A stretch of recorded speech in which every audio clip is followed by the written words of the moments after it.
ஒரு குரங்கு காட்டுக்குள்ள நடந்து போயிட்டு இருந்துச்சு. அப்ப ஒரு மாம்பழ மரத்தை பார்த்துச்சு. அட, இந்த காட்டுக்குள்ள மாம்பழ மரமெல்லாம் இருக்கா? இப்பதான் பார்க்கறேன். ஒன்று டேஸ்ட் பண்ணி தான் பார்ப்போம். அடடடடடடா, இன்னா டேஸ்ட்டு தேன் மாதிரி இருக்கு. அட, ஒரு ஐடியா. இந்த மாம்பழத்தை வச்சு நான் சீக்கிரமா பெரிய ஆளாயிருவேன். குரங்கு அந்த மரத்துல இருந்த எல்லா பழத்தையும் பொறிச்சுக்கிட்டு கூடையில வச்சுக்கிட்டு போச்சு. மாம்பழம் வாங்கலையோ மாம்பழம், அருமையான மாம்பழம், தேன் மாதிரி இனிக்கும். ஒரு டைம் வாங்கிட்டீங்கன்னா அப்புறம் இந்த மாம்பழத்தை நீங்க மறக்கவே மாட்டீங்க. மாம்பழம் வாங்கலையோ மாம்பழம். என்னப்பா குரங்கு நண்பா, மாம்பழ வியாபாரத்துல இறங்கிட்ட போல. நீங்க காமி பாப்போம். அட ஆமா முயல் நண்பா, நீ வேணா ஒரு டைம் சாப்பிட்டு பாரு, அப்புறம் தெரியும் இந்த மாம்பழத்தோட டேஸ்ட். அப்படியா? குடு பாப்போம். இப்படி சொல்லி ஒரு கீத்து மாம்பழத்தை முயலுக்கிட்ட கொடுத்துச்சு. அடே எங்க அப்பா, சும்மா சொல்லக்கூடாதுப்பா. நீ சொன்ன மாதிரி மாம்பழம் தேன் மாதிரி இனிக்குது. சரி, மாம்பழம் எவ்வளோ? அட, ஒரு மாம்பழம் வெறும் 20 ரூபா தான். எத்தனை வேணும்? என்னது 20 ரூபாயா? நான் ஒரு மாம்பழத்தோட விலை தான் கேட்டேன், எல்லா மாம்பழத்துக்கும் இல்லை. நான் ஒரு பழத்தோட ரேட்டு தான் சொன்னேன், எல்லா பழத்த ரேட்டு சொல்லல. ஒரு மாம்பழம் 20 ரூபாயா? கொஞ்சம் குறைச்சு சொல்லு.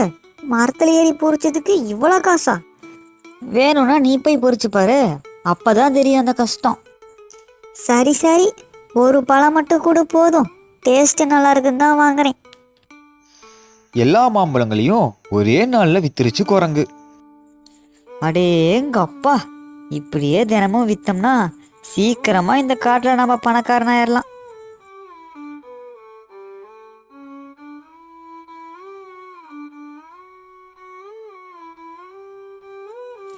அட, நேத்து வந்து பார்த்தப்ப இந்த மரத்துல நிறைய பழங்கள் இருந்துச்சே, இப்ப பாதியை காணோம். எங்க போச்சு? அட, என்ன குரங்கு கூடையை தூக்கிட்டு வருது? அந்த பக்கம் நின்று ஒளிஞ்சு என்ன நடக்குதுன்னு பார்ப்போம். குரங்கு மரத்துல ஏறி எல்லா பழங்களையும் பொறிச்சிட்டு போறத மறைஞ்சிருந்து பார்த்துருச்சு கிளி. அட, நம்ம குரங்கு ஆனதான் இந்த மாம்பழங்கள்லாம் பொறிச்சிட்டு போனதா? காட்டுல இருக்கிற விலங்குகள்லாம் தருவாரு போல. சரி, பின்னாடியே போய் பார்ப்போம். குரங்கு தம்பி, நில்லுப்பா. நேற்று நீ கொடுத்த மாம்பழம் செம்ம டேஸ்ட்டு.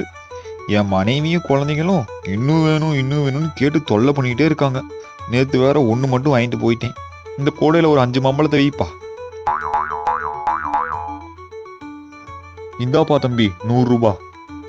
அட அண்ணே, ஒரு மாம்பழம் 30 ரூபா, 5 மாம்பழம் 150 ரூபா. 150 ரூபாயா? நேற்று 20 ரூபான்னு சொல்லி தானே வாங்கிட்டு போனேன்.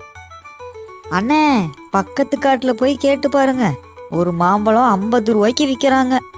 இது தெரியாம நான் நேற்று 20 ரூபாய்க்கு வித்துட்டேன். சரின்னு 10 ரூபா தான் ஏற்றிருக்கேன். அதுவும் நம்ம காட்டுக்குள்ள மட்டும்தான். பார்த்து போட்டு கொடுங்கண்ணே. அட என்ன தம்பி, இப்படி ஒரே நாளில் ஏற்றிட்ட. சரி, இந்தா வச்சுக்கோ. இந்த குரங்கு நல்ல விஷயங்களை செய்யும் நினைச்சா இப்படி அதிக ரேட்டுக்கு மாம்பழங்களை வித்துட்டு இருக்கா. சரி சரி, இதுக்கு பாடம் புகட்ட வேண்டியதுதான். அட, என்ன குரங்கண்ணே, மாம்பழ வியாபாரத்தில் இறங்கிட்டீங்க போல. ஆமா தம்பி, உனக்கும் வேணுமா என்ன? இல்லைண்ணே, இதோட டேஸ்டான மாம்பழம்லாம் இந்த காட்டுக்குள்ள இருக்கு. நீங்க வேணா வாங்க, பொறிச்சிட்டு போவீங்க. அப்படியா? அந்த மாதிரி எங்க இருக்கு? அட, எங்க வீட்டுக்கு பக்கத்துல தான். அப்படியா? சரி சரி, நாளை காலைல நேரமா வந்துடுறேன். எல்லா மாம்பழங்களையும் வந்து பொறிச்சுக்கிறேன். அப்புறம் உனக்கு நான் தனியா கவனிக்கிறேன். எவ்வளோ பெரிய உதவி பண்ணியிருக்க தம்பி. இப்படி சொல்லிட்டு அடுத்த நாள் அங்க போச்சு குரங்கு. அட, இந்த மரத்துல நிறைய பழங்கள் இருக்குதே, எல்லாத்தையும் பொறிச்சிட வேண்டியதுதான். என்ன கிளி, எதுக்கு கொத்தற? நீ தானே வர சொன்ன. ஆமா, வர சொன்னேன்.